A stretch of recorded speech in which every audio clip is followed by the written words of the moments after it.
Live from Muscle Cat Studios, it's the Muscle Cat Sports Show with your host, Curtis DuBois. Hello everybody on the internet, it is the Muscle Cat Sports Show. Smooth entrance, very, very smooth. It's a Monday night, we're here at Muscle Cat Studios. I am Curtis DuBois, your host. We got producer Jim over there, we've got a big night of talking sport. And of course this is an interactive show. There's a link in the description of this video that you're watching right now, and you can click on that, the Video Ninja link, and it'll come up. It's like an easy version of Zoom, and you can talk to us. But Jimbo, I say it every week, it's a big week in sport, a very big week in sport. We've been up to all sorts of stuff, getting this show ready. I've been up late, up early, but we've made it. How you going? Oh, good. Always a whirlwind getting ready, but never gets easier. Yeah, but nothing could go wrong tonight. Nothing could go wrong. That's right. We didn't have any significant technical glitches last week, did we? Apart from my camera dropping out every other second and me fumbling around like a dwarf trying to get this all sorted. Like a dwarf, yeah. So it was... Notoriously fumbly dwarves, aren't they? But yes, nothing went wrong for you, that's for sure. No, I just sat here and talked about sport. Got a few more knickknacks in the background. You can see the cricket bat there. I do have a few with some signatures. That one is not signatured, hence why it's the Grey Nichols backside is showing. I've got the little baseball thing because the baseball bat and the soft baseball ball because it's World Series. It's 1-1 in the World Series at the moment. That's going on. The Dodgers, the Blue Jays was a classic game 1. Well, if you're a Blue Jays fan, and then it was a great comeback in game 2 from the Dodgers. We've got Formula 1. Piastri lost his lead of the World Championship this morning in Mexico. He's now down by a point. Norris leads. Bad news for Australians, great news for Brits. We might have one or two Brits that have been circling around this show recently as well. A couple of reels about the Ashes have got them stirred up. What else? NFL, a big morning of NFL today. NBA scandal, we'll talk about that. But Jimbo, I angered a nation this week. A nation? A nation. The entire nation of India. And my sincere apologies. I've jumped into the deep end. Yeah. Reels about cricket. Indian cricket in particular. And one of them was ahead of the second one-day international between Australia and India, which Australia won. They won 2, and the third one's happened since, so it's a 2-1 series victory. India won the dead rubber. It's true. I put out a video saying that I, would hope that after Virat Kohli scored 0 runs in the first game, their Indian cricket legend, I hope, as our enemy in this particular series, he would go on to score a second consecutive duck, 2 zeros. They didn't like that. In fact, I said we don't like Virat because he's a great player, but he's been our adversary for many years. Yep. And they wrote back with all sorts of mean comments on Instagram. We got the most traction we've ever had from a reel. It was fantastic, but not much positivity from the Indian cricket crowd. So you disrespected their national treasure and surprisingly got some backlash.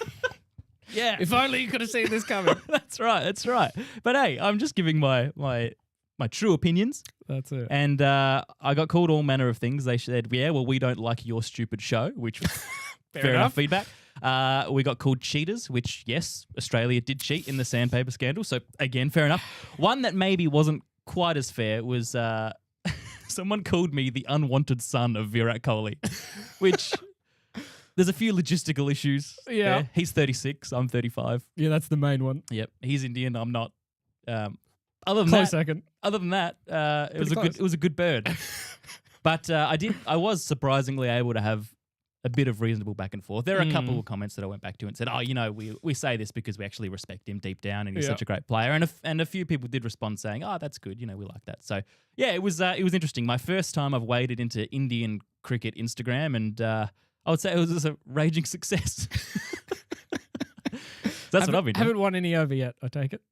I got a couple of follows out of it. Yeah, surprisingly. I think people like worthy opponents online. That's it. Yeah. I'm not the one that called me his unwanted son, but others like me. Yeah. That's it. What have you been up to? Oh, not much. Just as we all are. I feel like after last week, I got the vibe that Kabaddi isn't as popular here as I thought it was. I may have picked the wrong sport to go all deep in and try and sharpen my skills for this show. I think we're becoming an exclusively Indian show. Well, without cricket, to be Kabaddi.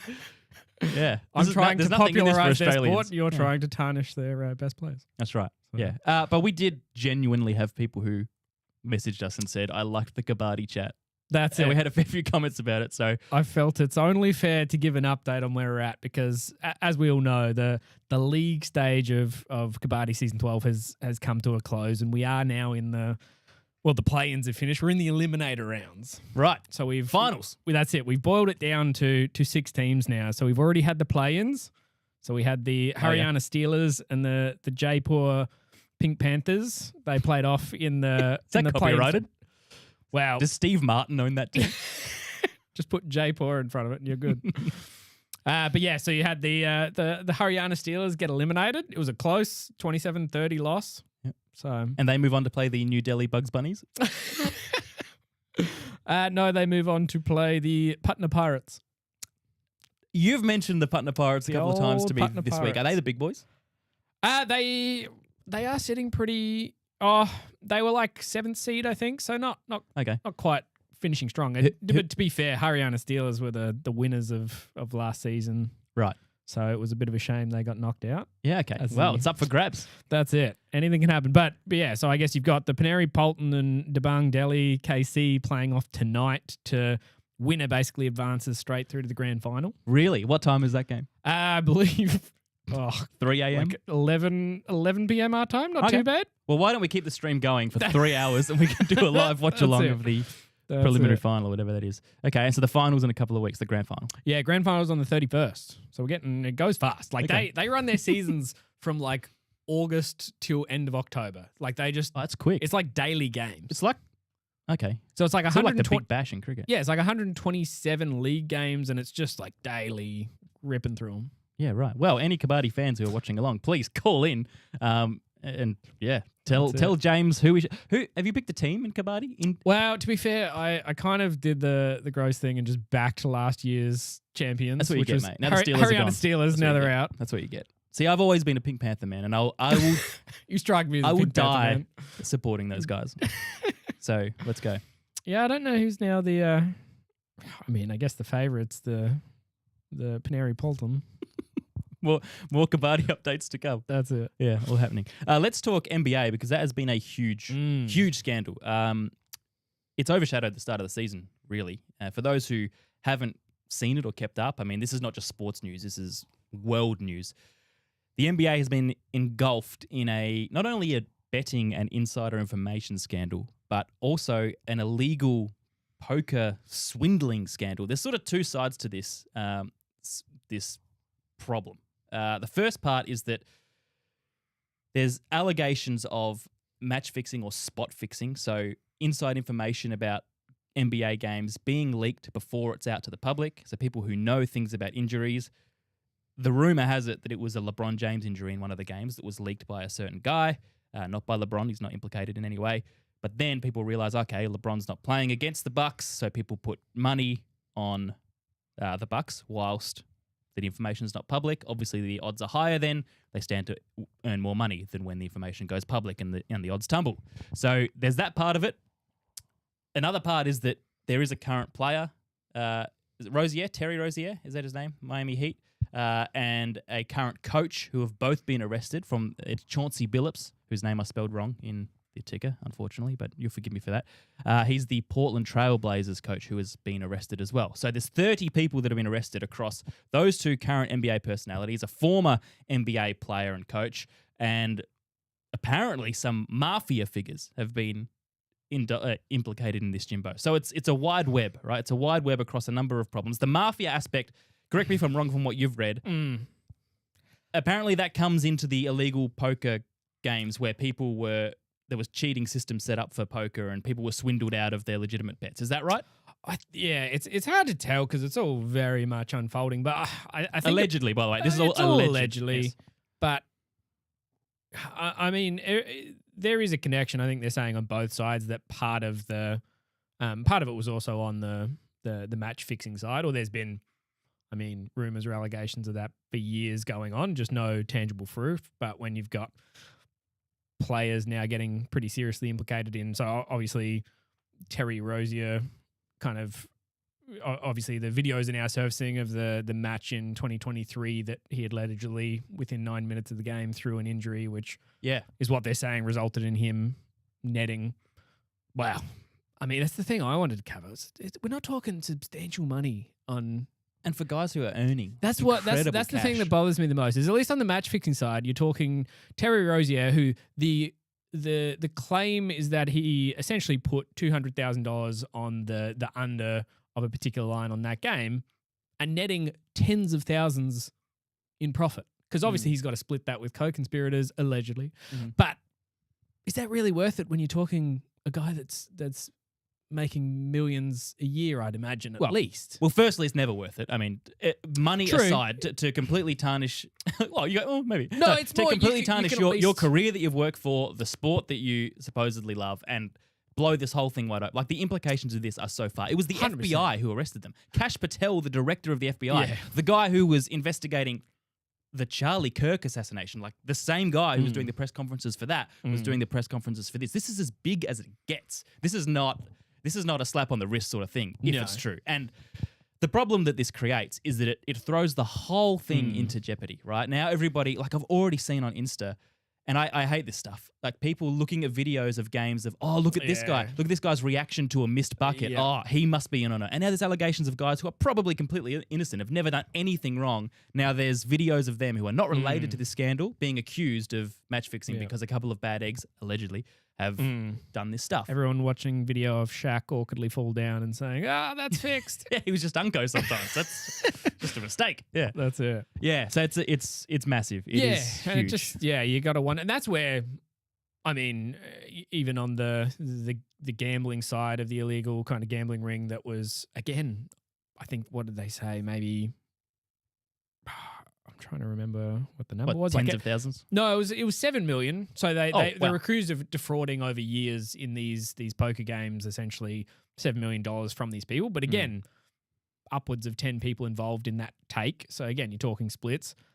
But I don't know. I wonder, not knowing a lot about the mafia backed, how much is twisting arms and you're kind of pulled into this, and how much is I'm chasing the money.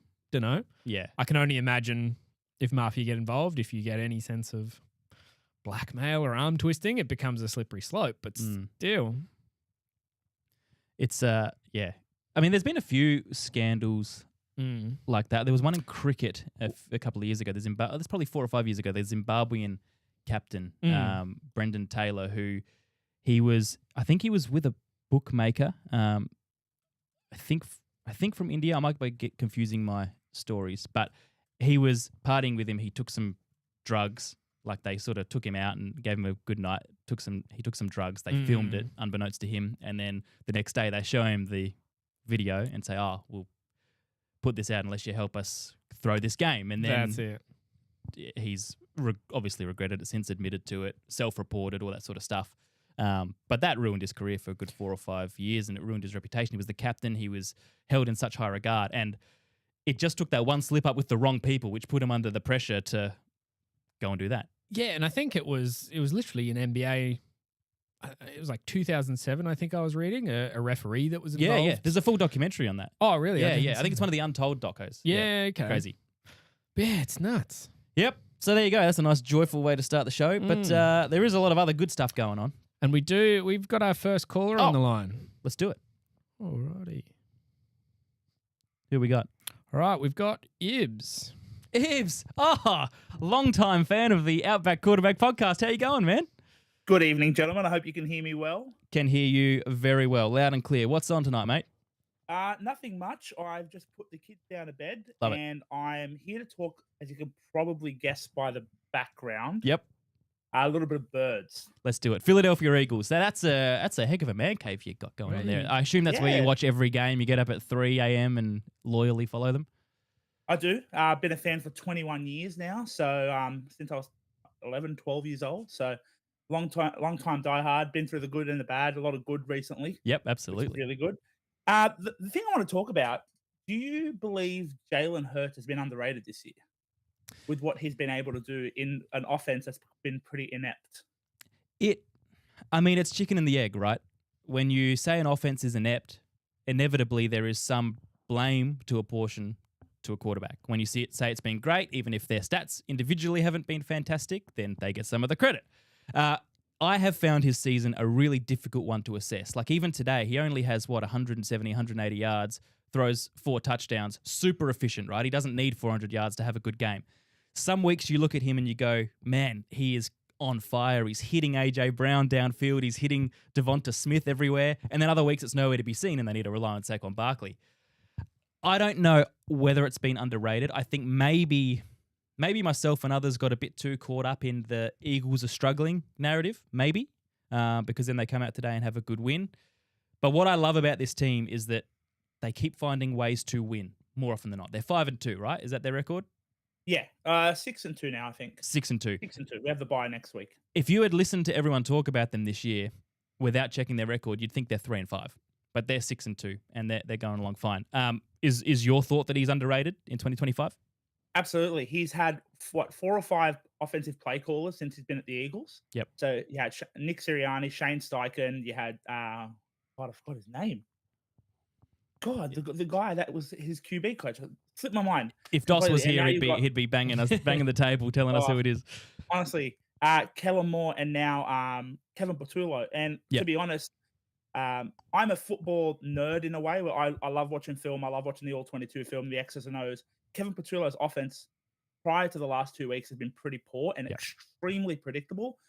It was to the point where if the Eagles were under center, they were running the ball with Saquon. It was literally like a 98% chance of that. If they were in shotgun, they were going to pass it. There was no variations to it. It became so predictable that you would literally see teams adjusting the minute they were going to that formation. But for him to come out with these results, and like our O-line has not been up to par this year. They've been extremely injured as well. So as a person who played football myself as an O-lineman is about consistency.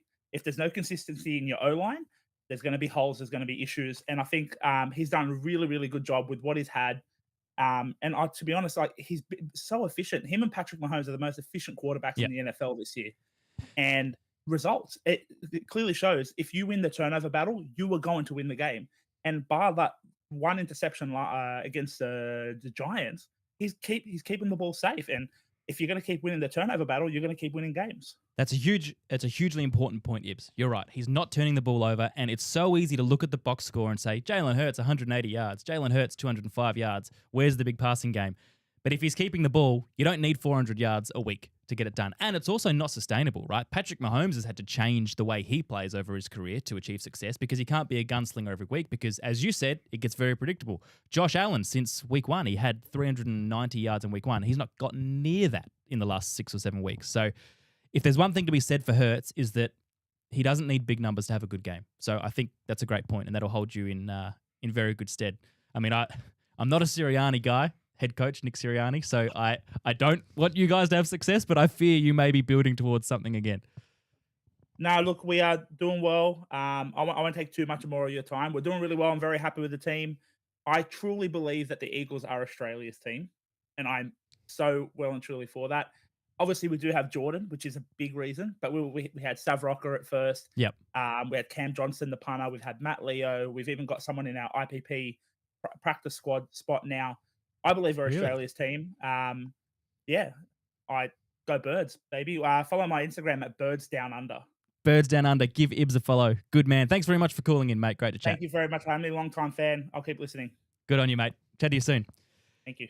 Yeah, it's a good point. It's a really good call. The Eagles have had a very funny season. They're 6-2. They're top of their division. They're going to win their division again.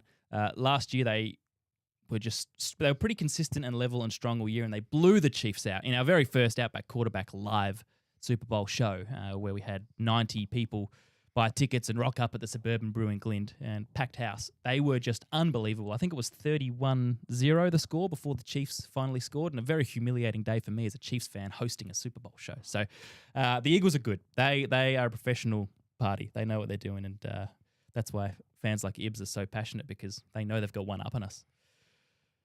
Jimbo, there's a bit more happening in the world of sport. We've got the baseball, the MLB, which we spoke very briefly about before. Game 3 is tomorrow, World Series. The Dodgers and the Blue Jays. The Blue Jays have been starved of success. The last time they made the World Series was 30-odd years ago.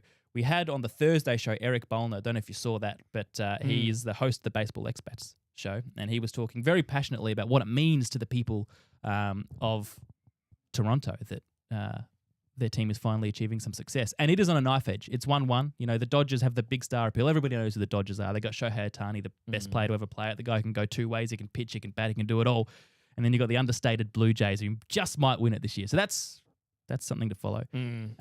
Formula One is in a very interesting place. It's probably the most intriguing season for 4 or 5 years, I would say. Where is that one? Where's the next race? Is it Monaco? No, we had Monaco a few rounds ago. Next up is Brazil. So there's 4 races left. It's Brazil. It's ends with Abu Dhabi. We've got Qatar in there. Oh, Brazil, Las Vegas, Qatar, Abu Dhabi. So 4 races just to go. As I pulled it up. What do I need Google for? Yeah, that's right. You got me, man. You got my brain that only remembers these things and not any of the important stuff I need to remember in life. But it's also on a knife edge. So from an Australian perspective, Oscar Piastri has been leading most of the year. He got on a massive streak. He's had 7 wins for the year, but he hasn't won in the last 4 races. He hasn't won for 2 months. And his teammate Lando Norris won this morning in Mexico, and he now leads by a point. And speaking of Piastri, we've actually got Alex on the line saying Piastri's choking hard. So we'll have to get him in. Get him on. Let's talk Formula One. Yes, it is. There he is. Guys. Is this what have you got in the backdrop there, Alex? Are you talking F1 or cricket? No, I'm not. Well, I was just commenting. I was just trash talking Piastri in the car. I don't even care. I don't even care about Formula One. I don't care about any motorsport, to be honest. But I did go watch the KO. What do you call it? The KO Mini of the Bathurst at your recommendation. Oh yeah. With my father-in-law, who was over from England, and he actually enjoyed it, and I actually enjoyed it too. It was worth the watch. Awesome. So thanks for that. Well, and James, thanks for the Kabaddi update as well. By the way. You're very welcome. You were one of the people I don't care about at all, but thanks for keeping us in the loop. You were one of the people who wrote in about raving about the Kabaddi segment last week, and we had a few others that liked it as well. I think everyone. So surely everyone was trying to do the Kabaddi. Oh, 100%. You can't watch it and not do it. No, how many Kabaddis did you get out before you were breathless, Alex? I didn't count. Heaps, man, heaps. We can hold a Kabaddi contest. Big lungs. Now, what do you want to talk about? Can we have a look at your backdrop, by the way? It looks like you're holding a press conference. Tell us about that. Yeah, it's actually attached to my chair. Look at that. By the kitchen behind me. That looks so good. 1 millionth fan. 1 millionth fan. It's actually my daughter who won this. We got free tickets to the women's cricket, the Ashes. Yep. The one day of Australia versus England, and we walk through the gate. My daughter gets swarmed, or we get swarmed by the cameras. Congratulations, you're the 1 millionth fan to international cricket in Australia last summer. So that was pretty sweet. We got about $1,000 worth of prizes. Wow. KO free for a year. So no, pretty happy with that. So I thought I'd stick it up there. And that was from a free ticket. So not only did you get into the game free, you then won that. Now, that's the kind of ticket you need to go there. Anyway. Do you honestly think you were the 1 millionth fan, or were you a non-threatening sort of family of 5 of you walk in, you look so wholesome, this is good for the socials? Well, them. I mean, to be honest, I came a little bit late. We were running late to the game, and I dropped the wife and kids off near the gate at the Adelaide Oval. They were walking in, and then I get a phone call as I'm walking back from War Memorial Drive. They said, "Where are you? Where are you? Get here quick." I was thinking, what's this about? And we walk in, and then cameras come up. They were re-shooting it for the cameras. Yeah, wow. But my reaction was genuine because I had no idea what was going on. But as women's cricket, so I assumed they wanted to give it to a little girl with her family there. So, very cute. I think we were maybe about the 1 millionth, but who cares? All right, so that was scripted and staged, not like this show. This is live and raw. So, Alex, what have you got for us? Well, I thought I'd touch.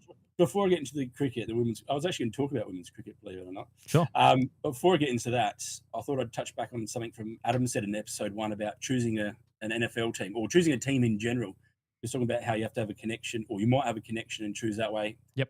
This is my second season watching NFL casually. I had a good friend kind of walk me through the steps. No idea. Massive AFL fan. Hated the NFL. Thought it was dumb. Yep. Want to get some hate for that. I don't now. I love it. It's like the Test cricket. It's like Test cricket. I love it because it's got the tactics and everything in it. It's great. Haven't chosen a team yet though. That's my thing. I've got to work out how to choose a team because I need some help. I don't know anyone over there. I'm not like the kind of guy to go for the fancy uniforms. Yep. I do have a podcast that likes Baltimore Ravens that I really like. But okay. their logo is the same as the Adelaide Crows, and I'm a one-eyed Port Adelaide fan. Okay, so you got to rule that out. Well, if you're a fan of the Haryana Steelers from Kabaddi, it's Well, an easy segue into the Pittsburgh we go Steelers. Steelers all round, hey? That's it. Or Why are you not? more of a Jaipur Pink Panthers guy, and That's therefore it. you'd be a Carolina Panthers fan? No, definitely not a Pink Panther guy. Well, I mean, it depends. Do you tie the colours to a team that you like? If you're a Port Adelaide fan, do you look at a team that has similar colours in the NFL, like the Panthers or the Jags? Well, I did think that, and the Eagles have sort of gone that way. They're the nicest of those colours in the kind of. They're a bit more emerald, greeny. Yeah, they've gone from emerald green to like a dark teal. I don't know. Okay. I don't know. I still haven't decided yet. At your Super Bowl pay last year, I had a hat that changed the teams. That's right. The interchangeable hat. Did you know that, I just put on whoever was winning. I was just a bandwagoner for the day, putting on whoever was winning. So. He had Velcro and a logo of the Chiefs and a logo of the Eagles. And he had the Chiefs on it first, then they started terribly, so he replaced it with the Eagles. And then it stayed on the Eagles for the rest of the game. Yeah, that's right. There you go. What are you looking for in a team, Alex? I don't know. I support Port Adelaide, so obviously I'm not after a team that wins a lot. I'll take anything. Well, I tell you a team that if I was choosing now, I would be very inclined to go for, and that is the Detroit Lions. There's a couple of reasons I like Detroit. They have had to struggle. They've had to do it the hard way. They've not had big success as a franchise for a long time. They made a trade 4 or 5 years ago to get a quarterback named Jared Goff, who you'd know because you watch the sport now. They traded Matt Stafford out, who was a long-term servant of the Lions. Stafford then goes and wins the Super Bowl with the Rams, but it was a very rare trade where both teams won. It was a win-win for all because Goff came and transformed that team. And now they are exciting, they're gutsy, they're aggressive, and they seem like they've got good people there. Dan Campbell, the coach, seems like a legend. Jared Goff is a very good and genuine guy who has completed one of the rare quarterback comeback stories. It's not often that after 3 or 4 years when you're getting maligned and criticized left, right, and center as a quarterback that you actually come back and turn everyone's opinion about you around. And he's done that. They're so attacking, it's not funny. They're likely to score 30-plus points most weeks. And if you want drama and fun in a game, I like the Detroit Lions. And if you get on now before they've won anything, then I'm not a bandwagoner. Yeah, I'm right. cool with that. All right, we'll see how we go. Maybe you've just made my mind up for me. Yeah, have a look. Watch a couple of Detroit Lions games in the next few weeks. I actually do like watching them. So yeah, they're interesting to watch. All right, go with the Motor City and maybe report back in a few weeks if they're on a 3-game losing streak. I'll be on it and off it so quick. Yeah, let us know. Let us know. Other international sports news today. Sapsaza trials were held for the Torrens River District. My lads going for #1 bowling spot. So come on, Will. Nice. South Australian school sport. How did that go? How did trials go? It went really well. I wasn't there today. I was at his first tryout, but the coach has already got a keen eye for him. He saw him last year and he said, mate, you have really improved your batting. And he was already in the team last year. So fantastic. Quietly confident. There is news, Alex, that Pat Cummins is officially ruled out of the first Ashes test with his stress fractures. Will could be a chance if Scotty Boland goes down. Do you think the Ashes team accepts 11-year-olds? Mate, if they're taking polls, then who cares? Fair enough. But I actually was going to talk about sport that you're probably not going to speak about very often on here. I was going to talk about the Women's World Cup. Okay. Cricket. It's the only women's sport that I watch. Okay. Maybe it's because we dominate it that helps. Australia. That definitely helps. We've absolutely the pool round is over now. We've absolutely wiped everyone. We've gone 6 from 7 games. The only one that we didn't win was a no result without a ball even being bowled due to rain. Yep. Our net run rate is at 2.1, which is just stupidly high. Yeah, that's like having a percentage of over 200 in footy, right? It's huge. Yeah, it's wild. We're just absolutely creaming the teams. So the only team first in the first semi-final we've got India, and they were the only ones that were very close to beating us. They hit 330, and we chased down the highest ever ODI women's score and got 331 with an over to spare. So and Alyssa Healy scored a massive ton, right? Yeah, it was huge. That was actually a pretty decent game to watch. The other 2 teams, England and South Africa, face off. India have lost to all the top 3 teams. Yep. But I'm a little bit actually worried. We're first versus fourth, and I'd rather be playing England or South Africa, to be honest. I'm not allowed to comment on Indian cricket at the moment. I've been banned. So go India. No, I'm joking. Hang on, what? I'm joking. I'm just trying to win some more friends. No. When is the game? It is on the 30th. So no, it's not. It is. I looked this up and I thought I wrote it down, but I did not. So it's coming Jimbo's up. on it. Producer Jim's on it. Whose internet's quicker? Oh no, I think it is the 30th. Actually, Yeah, that's only a few days away. That's 3 days yeah, away. yeah. That's Thursday. Yeah, so semi-final one. So it'd be pretty embarrassing if we went into that and just bowed out straight away. Well, this is the beauty of the beauty or the horror of World Cup formats is that you win your pool and you can dominate as much as you want, but inevitably it turns into a knockout format at some point, and that's when the rubber meets the road. And you're right. Yeah, from that game against India, they were the only ones who pushed us. So who knows? Yeah. I'll tune in. I'll tune in on your recommendation. I've recommended NFL to you, and if you got one more time for a controversy, or not controversy, but yeah, go for it. You're talking about the NBA, controversy. How long do you think it will be before people forget Sandpaper Gate? It's a great question. Like, I'm all for leaning into it. I think if we just own it and lean into it, I think people just be like, okay, it's not as cool anymore. I still cannot believe you have to go back and watch those press conferences. For those who don't know, and Jimbo, if you're not aware of this, not being a cricket dude, 7-8 years ago, the Newlands Test in South Africa, Australia versus South Africa, we were caught on Cam Bancroft and others, Australian players, were caught on camera having sandpaper to rough up the balls, which gives you an advantage because you're tampering with the ball and you can swing the ball when it's roughed up on one side. It's cheating. You're not allowed to tamper with the ball. They were caught. We all know that. And big consequences. Steve Smith banned, stripped of the captaincy. David Warner banned. But Alex, the press conferences, have you gone back and watched them recently? Out of context, out of the storm? They are ridiculous. Steve Smith was hounded at the airport like he was a murderer on trial. It was Australia's O.J. Simpson there for a while. It was ridiculous. It was so overblown. It was. I mean, obviously cheating bad. Yes, we know. Punishment. Yes. Well, warranted, you've got the South African. I think South African. Yeah. What was his name? That did the. He went with the bookmaker as well. Oh, Hansi Cronje. Yeah. Cronje? Yeah. Well, he was under investigation for criminal stuff. Then he died. So. Well. Apples and oranges. But. Yeah. But what I'm saying is, like, that kind of stuff doesn't get brought up anymore, right? So it's gonna, but I think that's a bit in poor taste because he's dead.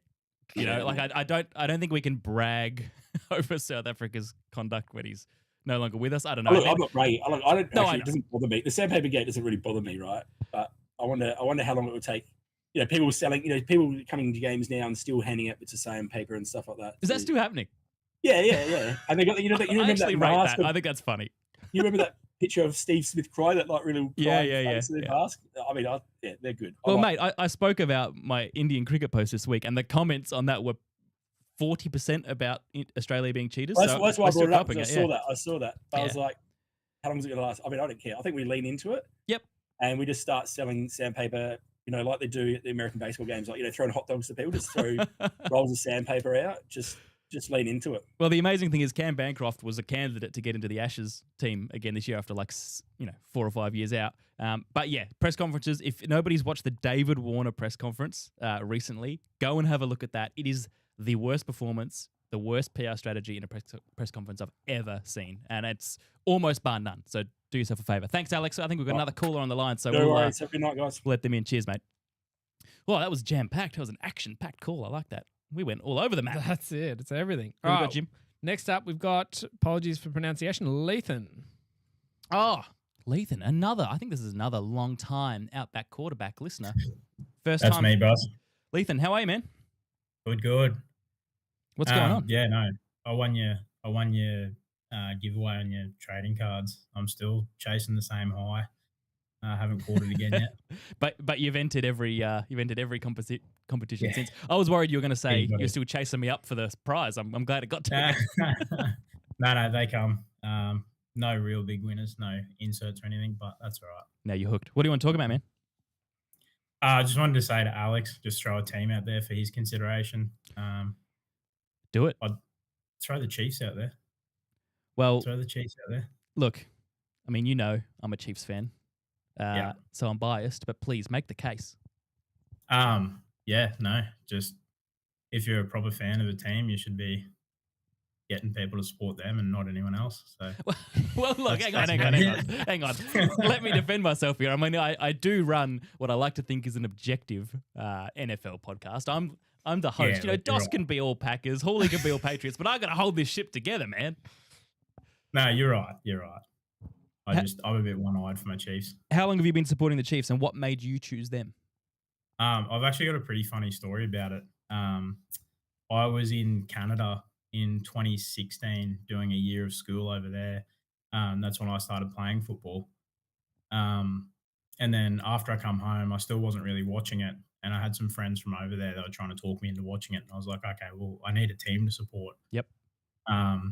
And they're fairly big jokers over in Canada, like we are here. And it was that 2018 season where sort of Mahomes was first coming in. Mm. And my friend said to me, he's like, oh, the Chiefs have got this new quarterback that they've just drafted.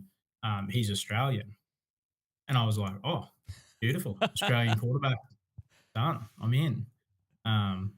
Obviously, being a friend of mine, I was like, oh, there's no need to Google it and check that. Yeah, of course. He Trust. wouldn't lie to me.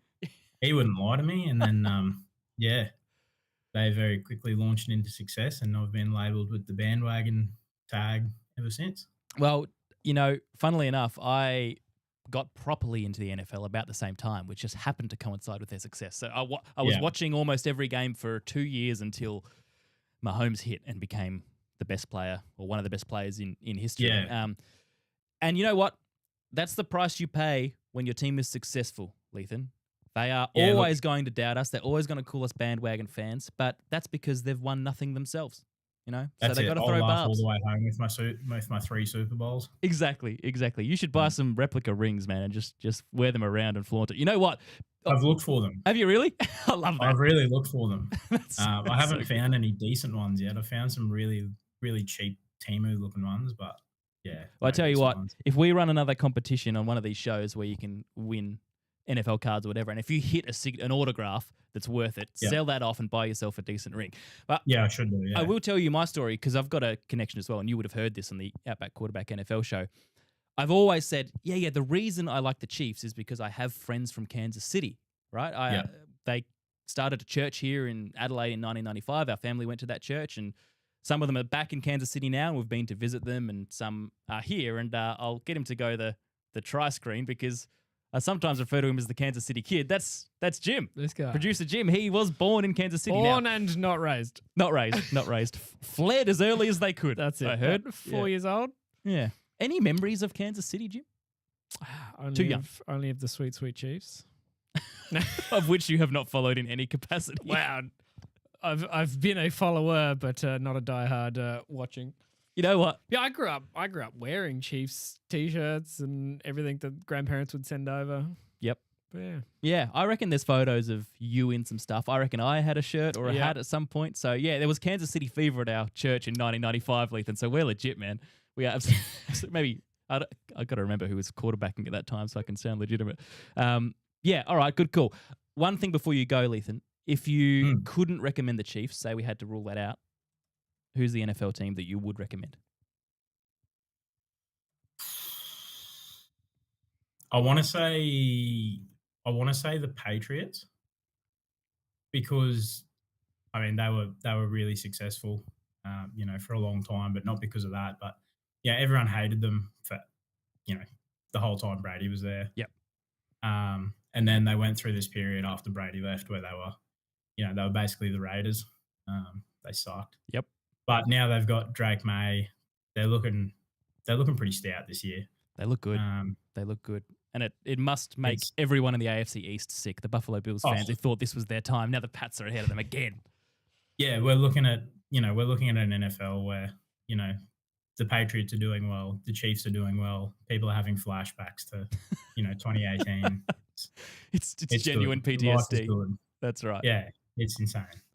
Well, good call. Right. I hope that helps, Alex. I should have gone harder for the Chiefs. I feel I was too persuasive with my Lions argument, but let's monitor this. We'll go a couple of weeks. I do have one topic to bring up that I was originally coming on for. I just wanted to get your thoughts on the UFC card over the weekend, and specifically Tom Aspinall quitting mid-fight. I got to say, UFC is a weak spot of mine. So can you educate me and the viewers of what the big news was and whether that was controversial?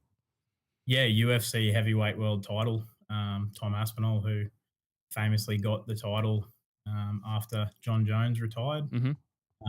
faced Ciryl Gane, who was the number one competitor, and it was about 4 minutes and 20 something seconds into the first round, and it was a pretty even fight. A lot of people had it going either way, and there was a bit of an eye poke from Ciryl Gane on Tom Aspinall, double eye poke. Can we get that up, Jimbo? Can you have a look for that while Lethan's explaining it? Yeah. So the replays looked pretty.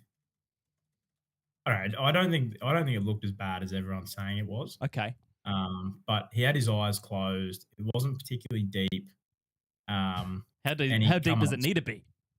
Well, you can do it with your own eyes, and it's not terrible. But he come up saying that he couldn't see out of one eye. The doctor come into the cage. The doctor's like, I can't see anything wrong with it. Okay. They stopped the fight and ruled it a no contest, so that he kept his belt. So no contest means disqualified? No, so it just goes down on both fighters' records as a no contest. Like fight got didn't pulled happen. off, no winner, no loser. Yeah, wow. And Tom gets to keep his belt. Here we go. But he then went. Here we go. We got the vision, mate. Sorry to interrupt, but let's roll this, Jim, and see. Right. Yeah, there might be an. Oh, no. To fight the best heavyweights in the world. Oh, he got him. That's a pretty good poke. Is there a slow-mo? See if there's a slow-mo of that. Tell you I think what. that will be in there somewhere. I can see why he said he can't see. Yeah, sort of dug and then extended. Yeah, sort of dug in there. Oh, yeah. It's that last bit. It's that last bit for me. Can you still hear us, Lethan? Yeah, I gotcha. Yeah, that didn't look good. I must, Jimbo, what do you think? In real time, that looked pretty. It really looks bad in slow-mo. Intentional. Yeah, he got deep in there. Whether it was intentional or not, it was definitely enough. They didn't rule that it was intentional. Otherwise, it would have been a disqualification. Okay. But Yeah. I think the biggest thing is that Aspinall came up saying he couldn't see out of that right eye, so our left that we're looking at. Yep. Couldn't see out of that eye. Was holding a towel against it. Wouldn't let the doctor look at it properly. Yeah, right. Was Aspinall getting beaten to that point of the fight? Depends who you ask, but he wasn't dominating like he had in every other fight that he'd had. He had his nose broken. He was it was pouring blood already. He was getting stepped backwards a lot. Yeah. And yeah, he even went to the optometrist like the day after the fight to get his eye checked and filmed it all for his social media. And on the video, the optometrist is looking at his eye going, I can't see any damage. Like, no. Did he go live? Was he live? No, he just filmed it all. Like he does proper videos for his social media, and the doctor's like, well, there's no damage, so maybe just don't fight until you can see again. But why would he, if it wasn't live, why would he edit and put that video out if it was not going to help his case? I don't understand that. Because he still thinks that, clicks, man. It's sort of like why I went for Virat Kohli this week. You need clicks, right? Well, yeah. It just sort of, a lot of people are asking, was he getting beaten for the first time ever? And he's like, here's my chance to keep the belt. Wow, that's huge. That and well explained, Lethan. Thanks for that. It's like you never see a tennis player retire when they're leading. I have seen hundreds of tennis players retire, and you always look at the score and it's 6-1, 6-2. Yeah. I wonder, that's the natural question that comes from an incident like this. It looked horrific live, I must say. I think that my first reaction was that was pretty bad. You said it's not intentional. I'll take your word for it. But I didn't like the hook. I didn't like the hook at the end, Jim. That's what sort of got me. It looked like there was a bit of a hook and pull. Quick question on UFC before we let you go, because this is very interesting. I don't watch much of it. But I am intrigued I'm constantly intrigued by the sport. Where is it at compared to its peak? Did it peak 5 years ago? Is it bigger than ever now? Like, where's the crescendo of this sport? And is it just continually building? For fans of the sport, it's still building. It's not quite at its peak, but it's getting bigger and bigger. If you were to look at it as someone who's not a fan of the sport, but is just sort of looking in from the outside, the peak years were around that like Conor McGregor era, where everyone knew who he was, whether you watched the sport or not. He was going on to fight Mayweather. So for casual fans, that was probably, they had Dustin Poirier was still fighting, McGregor was still fighting, John Jones was still fighting, Stipe and Gane. DC, like all those big names were still fighting. Whereas now we've got some really, really good fighters, but a lot of the casual viewership has sort of dropped off a bit. Yeah, okay. If that Not makes the sense. personalities that were instantly as Yeah, recognizable. not the big personalities, you know. Jimbo, you did a bit of fighting back in the day. Were you ever a UFC watcher or fan? Yeah, I was definitely big on it back in the day, especially getting into it when I was young in high school, watching kind of the early guys. Like, oh man, I'm trying to think, like Tito Ortiz Chuck and Liddell and Randy yeah, Couture back and- in the heyday of the early UFCs, and I loved it when it was like UFC 1 in the early championships, where it was literally just completely random styles fighting. Obviously, they've kind of zeroed in on MMA, but back when it was like no weight classes, just massive dudes fighting some small dude in karate, or like the Gracie brothers getting thrown in with these huge dudes and just choking them out. Yeah. Back before they realized the ground game was a lot more important than standing on your feet. Yeah, right. So it's evolved as a fighting style since. Yeah, like Yeah. essentially fighting styles evolved around it to say what is the best. It's mixed martial arts for a reason, in that like what actually is the most beneficial of all fighting styles to then be able to take on anyone in any way. It's kind of, yeah, I'd say the styles evolved around the sport for sure. And Lethan, is it hard to watch, as in not actually watch, but hard to access with pay-per-view? I mean, all the biggest fights are on God, pay-per-view, right? Like there's not much, Yeah. not many big fights that you'd be able to access, even on KO, right? You have KO and you have to pay on top of that. Is that correct? Yeah, so it's like, I think in Australia it's about $80 for a pay-per-view. That if Uncle Dana's watching, I definitely pay that every time. Yeah. Just in case he's watching. Dana seems chill. He'll be fine, man. As long as you're Yeah, watching. no, definitely. But yeah, no, it's pretty hard to get access of. Apparently, they've done a deal with Paramount for next year, Okay. starting next year. So I think you can watch it there as part of your subscription. So you can watch Um, A-League and UFC on Paramount Plus. Yeah. Okay. Whether that's going to be for Australia as well, I'm not sure. You would assume it would be like the NFL on Disney Plus, but Mhm. yeah, we'll see how that pans out. Like it. UFC chat. That's cool. Thanks, Lethan. Let's No dramas. let's have you on again sometime soon, because maybe that's a sport I need to get into. There's not many blind spots in my sporting repertoire, but that is one of them. So I've learned a lot. 100%. Good stuff, man. We'll Yeah, chat to you yeah. soon. Right.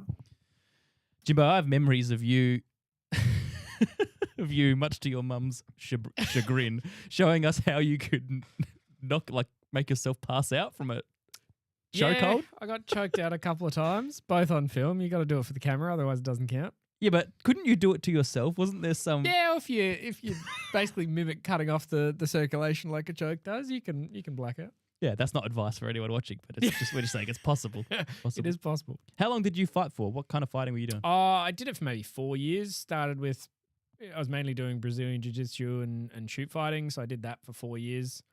Mainly, yeah, enjoyed the BJJ side. Did a few competitions over in Melbourne in the, I think they hold one called the Gathering over there at the Melbourne Aquatics Centre, I think it is, Wow. or Sports Centre. Sounds mystical. But yeah, no, it was good fun. I'd love to do it. I'd love to do it again. It's a good all round workout. You finish and every just random parts of you sore and jacked. How would you go? So what, you're 33? 34? 34. I'm 35. Wait, How would you go getting humble back brag. into it? Because I have thought occasionally that I'd like to box or just learn how to fight a bit, just for all the angry cricket fans who come at me, just in case. But yeah, how would you go physically readapting to that? I reckon. I mean, ironically, this is topical because I think on the weekend I've been getting out on the skateboard. I was lately. going to bring that up. Which I am loving. It's good fun living up the heyday again and trying to catch up to all the tricks and things I used to be able to do. But man, I was saying to my wife when I got home that I'm like, I couldn't understand more now the concept of getting your muscles to warm up, and not just the physical act of stretching and warming up, but like physically using my legs. It's like I've got to just pump around for like 30 minutes before it feels like, oh, I can actually use my muscles and legs for that kind of explosive stuff. Yeah. Like it's not a pain or a hurt thing. It's just they just need to get moving a bit. Yeah. So probably be the same BJJ. It's like a lot of warming up and stretching, but I mean, I do a lot of bouldering at the moment. So we went Oh, you boulder? Yeah, I boulder every Tuesday, and that's... Is that what your brother? Does your brother boulder or something? He boulders. I'd go with some of the guys at work now, but it's similar to BJJ, where it's like you just use every aspect of muscle that you've got because you're just pulling and contorting and legs, arms, back, bit of everything. It's like extreme twister. Yeah, that's it. Body weight twister. That's it. Yeah, nice. Okay. Yeah, I mean, I still harbour dreams of being a star soccer player, even though I haven't played since I was 7 and I'm 28 years older. But so last week I just went out to the local park in a lunch break and Yep. they had the nets up, so I was running around, pinging shots from outside the box. Yep. Pretty impressively, I must say. Pull up sore? No, like had to warm up. I pulled up sore. I did warm up a bit. Yep. A few run-throughs and a few things, but never enough. Never disciplined enough to do a full proper warm-up. Because the ball's right there and the net's right there. I want to kick it into the net. That's what it. I'm You don't here want to wait for. 20 minutes for Not you here to to do do the one thing you want to do. Arabesques. That's and, it. You know. 100%. But yeah, I pulled up better than I thought. My right quad from smacking goals from the outside the 18-yard box was a little sore, but not as sore as I thought. The worst part of the day was when I skied all of my balls over the catch fence and it almost went on the road. And So you didn't quite bend it like Beckham. No, well, unless he was trying to bend to the moon. Yeah. But yeah, it was good fun, at least. Yeah, that's good. Which does bring me to some soccer because it was a big weekend of soccer. We're not right in the middle. We're about a quarter of the way through the European season. There's a few stories. Now, I'll get to the EPL first, then I'll talk some Scottish football because we've got a video to go through from there. But English football is in a very interesting place at the moment. Liverpool won it last year, the English Premier League. They won the first 5 games of this season. And football is a sport that sometimes more than other sports leads to periods of real dominance from teams. And that's because of the unchecked nature of the spending. You know, a sport like the NFL has a salary cap. And whilst there are some teams like the Chiefs or the Patriots who were very dominant for a long time, it's very rarely that it's the same 4 or 5 teams that are right up there. But we know English soccer and other soccer can have a big 2, big 3, big 4 for years and years and years. Liverpool won their first 5 games this year. You think, okay, here we go again. This is going to be a dominant year. They've lost their last 4 in a row. So that's interesting. That's interesting in itself. On top of that, we have teams that are normally nowhere near the top of the standings. Bournemouth, they finished 9th last year. They're on 18 points. They're in second. Tottenham, my team, who finished 17th last year under Ange Postecoglou, but also somehow won the Europa League, which is the second highest European continental competition. They're 3rd. Sunderland, this is the biggest story in English football at the moment. They're 4th. They were promoted from the Championship last year. One of the great things about English football and world football is promotion and relegation. They were promoted last year. They didn't even finish 1st or 2nd. They had to come through the playoffs. They won the playoff final with a 95th minute goal, basically the last kick of the game. Tommy Watson, a guy who'd already been signed to go to Brighton. He was already leaving Sunderland. He got his old club promoted with his last game, his last kick for them. It was an incredible story. So you think they just scrape into the Premier League. They haven't had great success there previously, and now they're coming 4th after 8 games. It's huge.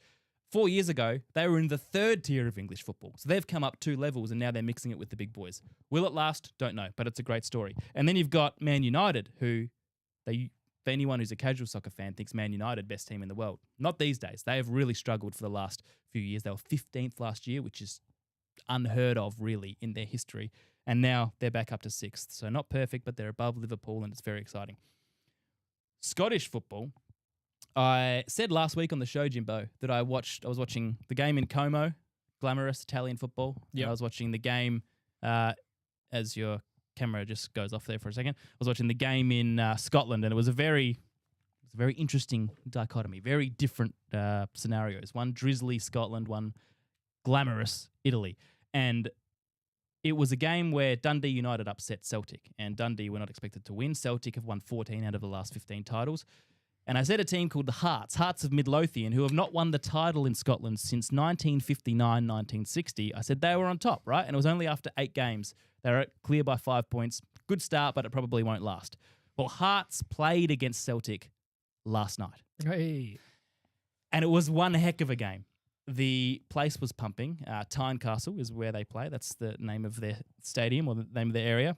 And this is a fan base that you can tell is hungry for success. It's the best of European football because they're genuine fans. They were going crazy. The place was pumping. We've got a video sent in by Liam, who just found us on a YouTube comment and said, hey, I've got a video for you from the stands to show you what the atmosphere was like. This was when Hearts scored their 3rd goal. They went up 3-1 and they won at 3-1. And what a game of football this was.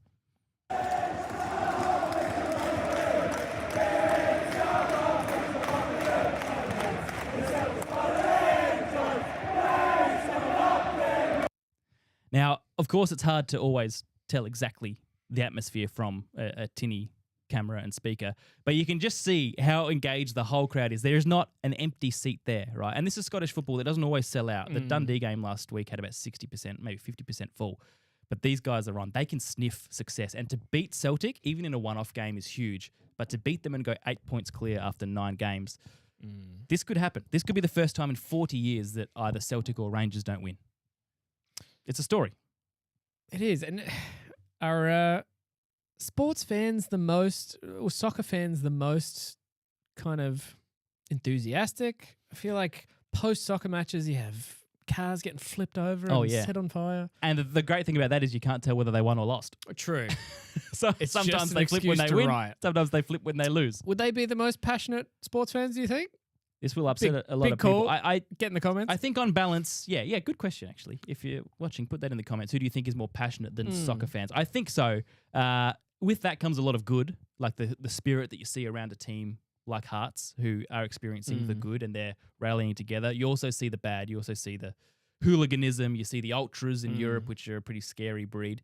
So it's a wide spectrum. I would say it's definitely the most passionate, and also because it's so embedded, ingrained in the history. I feel like there's just so much time that is just embedded in the culture, I guess. Well, this is why there are some rivalries that are so ugly.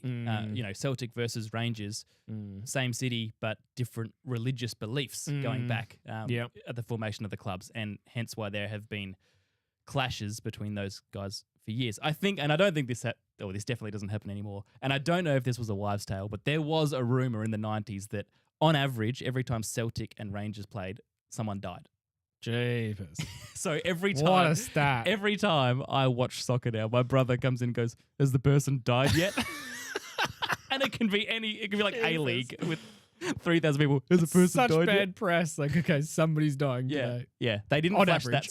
that stat up on the screen. Yeah, they kind of try to shuttle that one. But it's a heck of a story. It's so good to watch. There were some other significant results over the weekend. Well, Italy, we had Lethan Man comment QLD State of Origin fans pretty up there. Oh yeah, true. For a single state, they are pretty up there. Yeah, they have captured something unique, rugby league, with Queensland versus New South Wales. I think it goes both ways. Maybe he's arguing that Queensland are more passionate. I've been to a State of Origin game in Melbourne, and even there's a lot of neutrals there just there for the ride, but the ones that are into it are right into it. And it's strange that you have a competition like the NRL where there's an intermission in the season for State of Origin that means more to a lot of people than the actual premiership itself. True, yeah. Like my father-in-law is a New South Wales guy who's born and raised in Sydney, and one of the biggest events of the year for him, or probably the biggest, is Origin, and he cannot stand it when things don't go well for the Blues. So that's a good call. I like that one. And then you've got Scottish FM saying the other Edinburgh team, Hibs, are in touching distance of going second as well. I think this might be Liam. I think that might be the guy who sent in the video. So thank you, Liam. I appreciate that. Hibs, right. So they're experiencing some success as well. So it's no longer a 2-horse race. Rangers have been through their problems as well. They had some penalties and things that went wrong off field administratively. If Liam has more info on that, he can fill us in. But maybe it was a mafia involvement. Maybe there was more than one person on average dying at games. I don't know. I don't normally watch. Well, I'm not normally a huge advocate for Scottish football just because it doesn't get the press here. And if you don't have beIN Sports, you don't watch it. But man, this season's exciting. I can't wait for every Saturday night to watch it. It's so good. And also, it's proper crunching football. Like these tackles are going in hard. It feels like you're watching 1990s football sometimes. Red cards and drama. It's great. Other games in Europe that were big this week, it was the Champions League week. But in the Serie A, Napoli beat Inter 3-1. The El Clasico is the huge clash. You'd know this, between Real Madrid and Barcelona. Real Madrid put the ball in the back of the net 5 times, but they only scored twice because 3 of them were offside. Mbappe did it 3 times. Bellingham did it twice. They both ended up with 1 legitimate goal each. They won 2-1, and Mbappe had a penalty save. So that was a game full of drama. But man, Real Madrid looked like the best team by far there. In Dutch football, we don't talk much Eredivisie That's a hard one to pronounce. I probably got that very wrong. But Feyenoord and PSV, two of the giants of Dutch football, they had a game delayed, Jimbo, because a confetti cannon went rogue and covered the field with confetti pre-game. Absolutely covered it. And they had to get the leaf blowers out because the referees couldn't see the lines. Jeez. So you've got last week. Accidentally they went off? I don't know. I mean, no, they were planned to go off, but I think it just They went just rogue. didn't plan It didn't stop. for it. Yeah. Yeah, or maybe it got caught in the wind. I don't know. I just saw the end result of it was covered in white. Nobody thought, what are we going to do with the confetti once it's out? yeah. Just stuff it back in one by normally one. You shoot it once somebody wins at the end. Yeah. So we had the Celtic protests to delay a game in Scotland last week, and we had the Dutch cannons going off. Champions League match day was huge. English teams dominated. I did a reel about this and got a bit of traction, bagging my own team, Tottenham, because they were the only English team who didn't win in Europe this week. Liverpool, Man City, Chelsea, Arsenal, Newcastle all had big wins. PSV, the guys that just had the confetti delay, they beat Napoli, who are Italian giants, 6-2 earlier in the week. That was huge. Red cards in that game too. And then PSG smacked Leverkusen 7-2. So European football was alive and well. If you can see behind Jimbo right there, if you go to your wide shot, Jim. Hey. Yeah, they're not the final rankings, but I am working on some power rankings for another channel that we're thinking of starting up, some European football chat. So all the soccer boys, let's get on that. Too many leagues in soccers. I can't keep up. Yeah, well, you got Premier League, La Liga. Yeah, Serie A. Europa League. Yeah. You got Europa League, Champions League. Too many leagues. What's the league? If you say I'm a soccer, I watch soccer. What is it? Premier League? Yeah, Premier League. That's is like the one. Yeah, if you're getting into it, the most accessible league here, even though you have to pay separately for it, is the Premier League. That's the most well known, and then beyond that, Serie A, La Liga. And these are all different teams. Different countries. That's what I mean. Like, so the people in Premier League aren't in La Liga. No. So, the European continental competition, so the Champions League and the Europa League and the Conference League, they are three different tournaments that take the best teams of all of the European competitions. So the very best of the Premier League playing the Champions League as well, the very best in Ligue 1, which is the French, or Bundesliga, which is German, or La Liga, they all have a separate competition in Europe as well. So if you go well in your domestic league, if you're an English team that performs well in England, the next year you'll play in Europe as well. Yeah. So that's how they do it. Like All-Stars game kind of thing. Pretty much, yeah. Or Olympics. So those teams on the board there, if you go to your wide shot, there's 36 teams up there. You can't see them all, but they are from England, Kazakhstan, Portugal, Italy, Greece, Spain, all sorts. And they've qualified as the best teams in their domestic leagues, and now those 36 teams are playing off in the Champions League. So about every 3 or 4 weeks, they play in that competition, which is midweek between their Premier League or La Liga games. And it's awesome. It is one of the best competitions in world sport because it's very rare that you get to see inter-country rivalries that are still clubs. So we've got all that. And then, of course, James, we've got the World Cup next year, which country versus country, England trying for the first time in almost 60 years to bring it home. Is it coming home? Who knows? They're the first team to qualify out of Europe into the World Cup, the only team in Europe that is officially through to the World Cup next year. So far, there'll be plenty to follow in the next couple of weeks, but that's huge too. So I'm working on some World Cup content too. I am so deep in the world of football at the moment, as you can tell. Dude. Well, as Alex has just so poignantly corrected me on, he said, you don't say, I watch soccer. Yes, I was going to say because if you did, you'd get punched in the face by everyone who calls it football. If you did, you might be the person that dies at the game. Did you see the soccer match this weekend? I'm so deep that there's a thing called FIFA Plus, which FIFA has its flaws as an organization. We all know that. But they show some qualifiers in there, so African, Asian qualifiers, whatever, if you're that deep in the World Cup qualifying phases. But they also show random leagues from around the world. So basically leagues that don't have television rights. Like the Premier League is billions of dollars in that industry, and the TV rights alone are crazy, which is why we have to pay high subscription fees to follow it here. But for example, the Burundi Premier League does not get quite as big a following. Hey, are we talking Indian League? Burundi? No, Burundi is an African nation. Oh. Yes. What's the Indian League called? The Indian Premier League, I believe. No. Yeah. Less creative. Hey, man, we've covered a lot of Indian sport. We don't need the Indian. Got to get into, into what? Football. Ironically, if you Google Indian Premier League, that's actually a cricket tournament. So very confusing. The complex web of the Indian sporting world is one I'm not sure I want to delve any further into. There's too much. But I was watching Burundi Premier League. They have, I think they have one stadium that's just astroturfed in Burundi, and all the teams play there on a weekend. It's like a school carnival of soccer that's being televised. AstroTurf. Do they play on AstroTurf? Yeah, some pro teams play on AstroTurf these days. Same with NFL. I mean, I assume it's better than the AstroTurf I grew up with. I feel like you get carpet burned from that AstroTurf. I've played soccer on AstroTurf. Surely and it's good stuff then. It did hurt. That's why I just never slide tackled, because I was too afraid. Yeah, that was my only move, but I only did it on grass. That's right. But yeah, I've been watching the odd Burundi Premier League the game. Indian Super League. Okay. Thanks for that, Alex. Man, he's on fire. Alex. Just schooling me. Hey, can you start producing the show other than Alex? Or That's it. Well, I don't need to Google things. I'll just look at Alex's comments in between looking stuff up. I think his internet is faster. What else have we got that we haven't covered? We've covered the NBA. We've covered, the cricket. Well, we did a bit of cricket stuff. We know Pat Cummins is out for the first test. That's not a surprise. We've done, we did Formula One, right?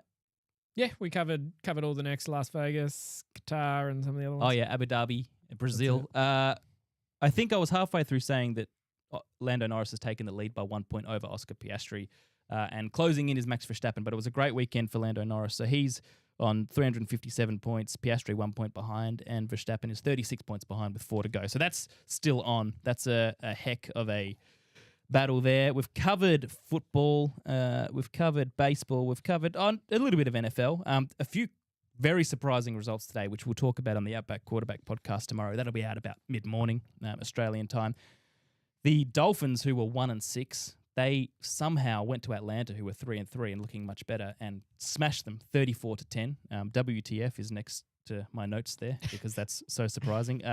Literally, Mike McDaniel, the head coach, was probably going to get sacked if this game didn't go their way. And I had a lot of Dolphins fans saying, yes, please, we agree. And then they go and win. So I don't know whether Dolphins fans are happy with that or not. The other one was the Jets, the New York Jets, who had been very poor this year, 0-7, the only winless team. They won their first game of the year. They beat the Joe Flacco-led Bengals. They came from 15 points down at three-quarter time, scored 23 points in the last quarter, and in the last 2 weeks combined, they've only scored 17 points. So I don't know where that came from, but it was a pretty cool finish. A running back through the winning touchdown, so that was pretty cool. Got Lethan just commented in saying, in Rugby League, Australia smashed England in the first Ashes match. That's true. That's true. We have another Ashes. Now, I was about to say, that's confused me. I thought really I was reading this all wrong. Like, is that cricket or is that's rugby? Yeah, we have the first Ashes test in cricket, which starts on the 27th of November. But right now, we've just started a 3-test series in Rugby League, which is also Australia versus England. It's in England. They played in Wembley. And I think it was 26-6. Absolutely smashed them. And why do they call it the Ashes? Because isn't the whole point of the Ashes in cricket they burnt the ashes of the stumps? Yeah, Lethan, can you please clarify that for us in the comments? Where did that come from? Because there is an origin story of burning the bales. And then it goes in the urn, and that's how they... Because I think, and I have to scrub up on this, if I get this wrong, it's really bad, but it was because it was pronounced the death of English cricket that Australia came over and beat them. Yeah, I remember. So they said, they're so embarrassed. This is the death of it. They put it in the urn, which is the world's tiniest trophy, by the way. Have you seen that 20 blokes around? Yeah! It's quite pathetic, but, it's still cool. But yeah, Lethan, if you can let us know what the origin is. So the Ashes is just Australia playing England. Yep, 3-test series. 3 times. We've won the first one, 26. Also not used to referring to a test series in rugby as well. So is this a new thing? No, it's been around since 1908. And then just to clarify it, because you schooled me on this not long ago, because I am clearly not a rugby or sports person, the rules for that are different from state of origin? Rugby league and rugby union are different. Okay. Yes. And what's state of origin? State of origin is the Queensland versus New South Wales rugby league competition. So Okay, the players from the rugby league tournament Yeah. in Australia, the Queensland guys and New South Wales guys play each other 3 times a year. Yeah. Yeah. Jeepers. Yeah, but that's not the Ashes. Ashes is Australia versus England. And that's very rugby league. Rugby league. Okay. Rugby league. Very confusing that there is, the Ashes now and the Ashes in a month's time. But good news for Australia. We beat England, so hooray. Reece Walsh was huge. He dominated the NRL Grand Final a few weeks ago. Dominated with 2 tries in that one. Also, whilst we're on rugby union, the Wallabies beat the Japan national team 1916 at the aptly named Japan National Stadium, James. They could have been a little more creative with it, but hey, they're telling us exactly what it is. It's in Japan and it's national. And it's a stadium. That is correct. Tick, tick, and tick for the Japanese there. Good work, guys. I think from my research, it's only the second time they've met. The other time was 2017, and Australia won that 63 to 30. So that was a little closer this time round. Anything else that we've got to go through tonight? I don't think so. Oh, one more thing I wanted to look at.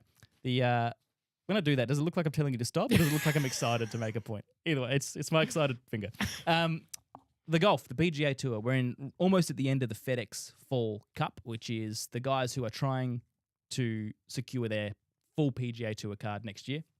They played in Utah at a place called the Black Desert Golf Course this week. Look that up. It is a desert golf course. It's an amazing looking place. As I get older and start to think about what I'm doing with my future, and you're the same, the appeal of golf somehow just worms its way into my brain. And have a look at this joint. It is in the middle of the Utah desert. Jeebus. The manicured greens and fairways in the midst of the rocky desert is just such a cool sight. I want to zoom out. They're not showing us the best feature. This is there we go. Look at that. Look at that. And if you can you go to Google Images and see like the aerial view of it? Yeah, look, it's such a stark contrast. It's literally black and red rock. I haven't seen many courses like that. That's crazy. It looks How do you hard. even start a course like that in the desert? Well, Just start digging up some ground and getting soil going. Yeah, well, that's what I want to know, because I played the Port Pirie golf course earlier this year, and that was, I'll tell you what, it wasn't as green and as lush as that. It's similar climate as well. Yeah, that looks incredible. What blows my mind about these American courses, because I think it's quite different to Australia, is that you can play some of the professional PGA Tour courses. Yep. TPC Sawgrass, for those who don't watch much golf, you will know this hole. It's a par 3. There's a tiny little island of a green that you're trying to hit towards, and you're hitting over the water, and you've got grandstands watching. It's the most pressurized shot in golf, basically. That's TPC Sawgrass, the 17th hole there. You can play there. We could go to the States as long as we put our name down months or years in advance, whatever, and we paid $1,200. Yeah. It's expensive, but we could. It blows my mind that you can play there. And because I believe it's like a lottery system, you kind of put your name in and you hope to get drawn. Is it? Is that how it works? Yeah, which I think, well, at least for things like Pebble Beach. So it's like the only downside of traveling is I don't think you can guarantee it even with enough. What's the notice they give you for Pebble Beach? Yeah, I don't know. I think it would differ, I guess. Like true, some would be guaranteed if you paid and if you're in early enough. But yeah, like Australia, there are some courses that unless I know people, I will never be able to play. They're not impressed with my 36 handicap and bad shoulders for some reason. Don't know why. I'm not an asset to their course, apparently. That's it. Is that confirmed, the wait list for Pebble Beach? You can't become a member, can you? To reserve a tee time up to 18 months in advance. Okay, so you can just book it. Just sweet. Give it a couple of years. All right, pop our names down, Jim. That's it. I'll get them down now. Have we got any other names, any other words in the comments that we need to get through before we wrap up for the night? Oh, I think we've gotten some history on on the Ashes. So in 1882, the Sporting Times. So this is from Lethan. Yep. 1882, the Sporting Times published a satirical obituary that England cricket had died after Australia won in England for the first time, and the Ashes were being returned to Australia. So that's the cricket side. Yep. The next series, the English captain vowed to return the Ashes, and when they won, he presented with a tiny urn, supposedly as a joke, of how unimpressed English cricket was.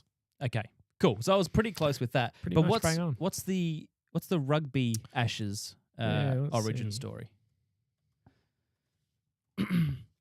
A couple of other things whilst we are going. Did you know that there's a team in the NHL, Jimbo, called the Utah Mammoth? Have you heard of the Utah Mammoth? In where? NHL hockey.